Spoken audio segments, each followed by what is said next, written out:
नमस्कार, कसे आहेत? मजेत? चला तर आज मी आलेले आहे शेतामध्ये. कसं वाटतंय शेतामध्ये? उन्हाळ्याचे दिवस आहेत, त्यामुळे गवत सगळं वाळून गेलंय. आणि हा पहा आमच्या पाठीमागे डोंगराचा व्ह्यू. तर हा डोंगर कोणता आहे ते कमेंटमध्ये सांगा.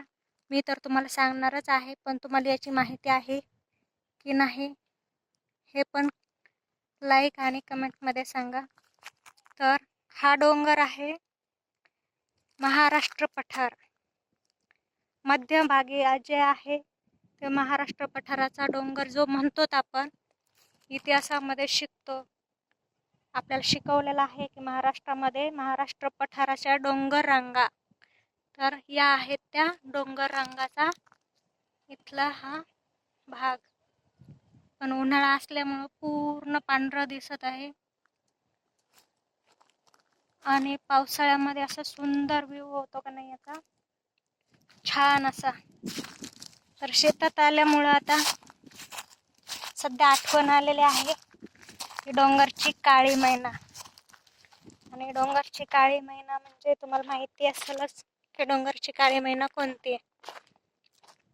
इकडं आहेत आंब्याच्या लाईन शेतामधलं. चला आता तुम्हाला डोंगरची काळी मैना दाखवते. कोणाकोणाला आवडते ते कमेंट बॉक्समध्ये कमेंट करून सांगा.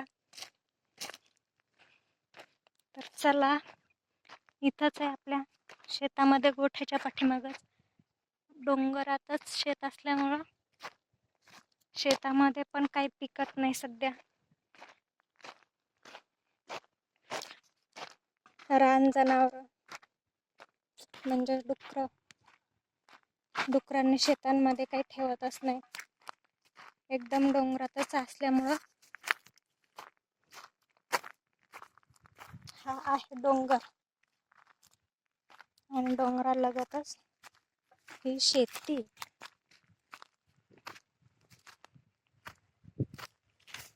चला काळी मैना पाहूत आपण कशी आहे. तर तसं तर ती एप्रिल महिन्यामध्येच पिकते आणि खायला छान मस्त असं सुंदर सुंदर लागते.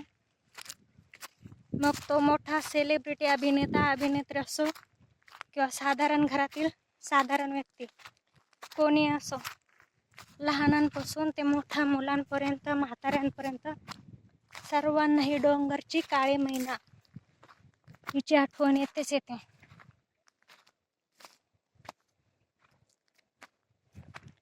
कुणाकुणाला आवडते ते पण सांगा. असेच व्हिडिओ, छान छान व्हिडिओ मी तुम्हाला देत राहील. सर्वांनी आपल्या चॅनलला मदत करायची आहे, लाईक शेअर करून. आता सध्या काळी मैन्याला काही छोटे छोटे फुलं आलेले आहेत, काहींना हिरवे हिरवे करवंद पण आलेले आहेत. तर ही आहे डोंगरची काळी मैना.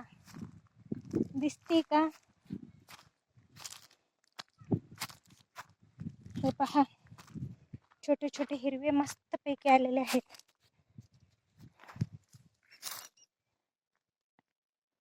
कुणाकुणाला आवडतात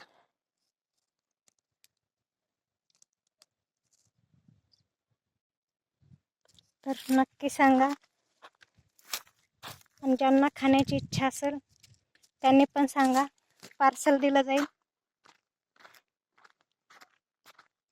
ही डोंगरची काळी मैना म्हणजेच करवंद. खाण्यामध्ये काहीतरी वेगळीच मजा असते, असा छान स्वाद देते.